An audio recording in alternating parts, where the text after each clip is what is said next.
I'm here with Cyrus from Activate. Cyrus, why don't you give us a little bit of background on yourself and Activate? My pleasure. Great to be here, Seema. So, Cyrus, I am the CEO of Activate. We're in the business of supporting scientists to learn the skills of business and implementation to be CEOs of their own companies, bringing to life and to market the things that they invented in the lab. So, we're in the business of science entrepreneurship. We've been doing it for 10 years.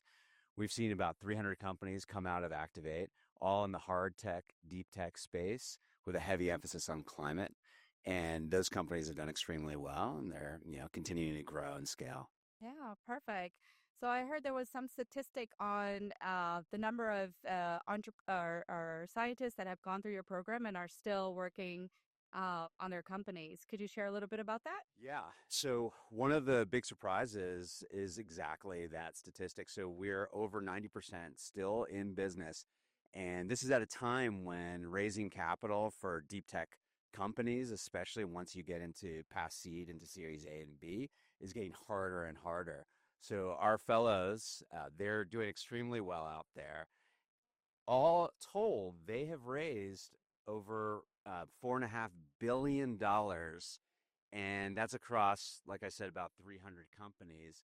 So, one of the things we're really proud of at Activate too is we catch these technologies and fellows really early, and so some of the things that are now taking household names like geothermal. Well, when we found Tim Latimer at Fervo as an example, it was very early. This is all first of a kind, so we try to get in at a stage before most people are ready to take that risk, before most capital is ready to come in. We nurture, we incubate, we really train up the leadership skills and bring these scientists into the world as true business leaders. Okay, perfect. Can I ask you a little bit about your selection process? Yeah, Yeah. sure. We run a nationwide selection process, and now we're going international. So we've just opened in Singapore. So soon to be a global selection process. But if we just look at what we've been doing for the last 10 years, we run a nationwide process. We get about 1,000 applicants a year across universities, national labs, even some corporates. We down select. It's a pretty rigorous process, but we down select to between 40 and 50 a year. One of the things that we do and we're really proud of is it's not just a kind of an automated screen. We read every applicant. We go very deep. We're trying to find, both those sort of diamonds in the rough in terms of the idea Yeah. and diamonds in the rough in terms of the people Yeah. that, maybe get overlooked with other, support structures out there. Yeah. And is there anything you'd like to share with the community or maybe some inspiring words for future entrepreneurs that you would like to share? Well, you know, I think one of the things that I'm noticing here at Davos, just kind of to ground where we are, Yeah. is the lack of scientists and science leaders Mm-hmm. walking the halls here. And what I firmly believe in is world needs more science and more of this science to get into the world. But we also need people who are both technically deep and fluent in the language of policymakers and the language of business leaders, Mm-hmm. which is exactly the type of leadership that's coming out of Activate. Right. But we need a lot more of that in places like Davos and Fora like that. And I feel like getting more scientists to the table to help, just really shape our future is really critical. So that's, one of the things I'm super committed to. Wonderful. And so, bringing us back to Davos, what are some of the things that you're looking forward to while being here? Davos, it's a little bit of chaos and just a lot of energy.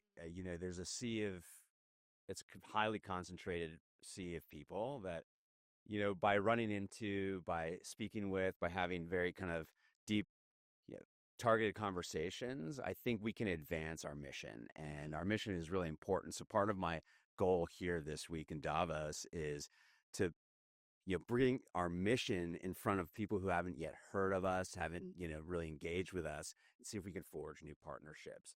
I think so far, but 2 days in, it's been really amazing, and it can be a little overwhelming as well. So you've got to engineer a little bit of it and just leave a lot to chance. So it's been interesting. Wonderful, wonderful. And you're here with Climate Scale Up, and just wanted to hear how your experience has been so far. Yeah. Well, Seema, it's been amazing. I don't think we could have done it without Climate Scale Up. It's pretty intimidating, even thinking about coming to Davos. And then once you get here, you realize you kind of need a shepherd or a Sherpa to help you understand how to best use your time.